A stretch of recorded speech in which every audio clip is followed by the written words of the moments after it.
இப்பவே மூச்சு திணறல் வருதுங்கிறான். ஒரு கார் வெளியிடுற நச்சு புகையை கட்டுப்படுத்த 6 மரங்கள் தேவைங்கிறான். ஒரு கார் வெளியிடுகிற நச்சு புகையை கட்டுப்படுத்த எத்தனை கார்கள் ஓடுது, எத்தனை மரங்கள் இருக்கு? அருகில் இருக்க கேரளாவுக்கு நீங்க ஒரு பயணமாவது போய் வாருங்களேன். அங்கே வெறும் காடுகள், அதுல கொஞ்சம் ரோடு கொஞ்சம் வீடு. அதனாலதான் அது கடவுளின் தேசம்ங்கிறான், ஆசீர்வதிக்கப்பட்ட பூமிங்கிறான், பூமியின் சொர்க்கம்ங்கிறான். ஐயா வலம்புரிக்கான் சொல்றாரு, உலகத்தின் ஒட்டுமொத்த அழகையும் ஒன்றாக சுருக்கினால் அதுதான் கேரளாங்கிறாரு. அவன் காடுகளை நேசிக்கிறான். ஒரு வீடு தனியா இருக்காது. மா, பலா, வாழை, தென்னை, தேக்கு இப்படி மரங்களுக்கு இடையில் தான் சின்ன வீடானாலும் கட்டி வாழ்றான். ஆனால் இங்க அப்படியா இருக்கு? இங்க அப்படியா இருக்கு? மரத்தின் அருமை தெரியுதா?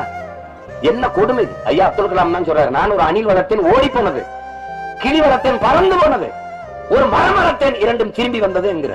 எல்லோரும் தான் எவ்வளவோ கற்பிச்சாங்க, நம்ம எதையும் கேட்கறதா இல்ல. கடைசியா இந்த பாருங்க, கூட்டம் கூட்டமா 200க்கும் 300க்கும் நாம் அலைகிற நம் மக்கள் இந்த ஏழ்மை வறுமை நிலையில் வைத்ததற்காக இவர்களை பழிவாங்க. ஒரு தேசத்தின் வளம் என்பதே அறிவு வளம் தான், கல்வி வளம் தான். அந்த கல்வியை தேசத்தின் பிள்ளைகளுக்கு கொடுக்க ஒரு நாடு முயற்சி செய்கிறது, அதை நோக்கி நகர்கிறது என்றால் அது வளர்ச்சி.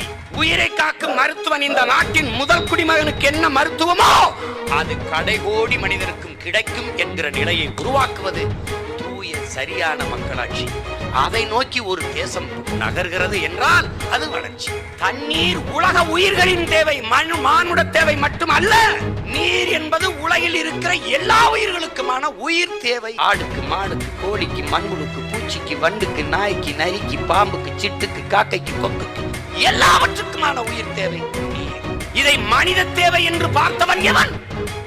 போத்தலில் குடுவையில் அடைத்து விற்க வைத்தவன் எவன்? யார்? உலக உயிர்களின் உரிமையை வியாபாரமாக்கிய அயோக்கியன் யார்? தண்ணீரை, மருத்துவத்தை, அறிவை, உயிரை வியாபாரமாக்கிய நாடு வளர்கிறது என்று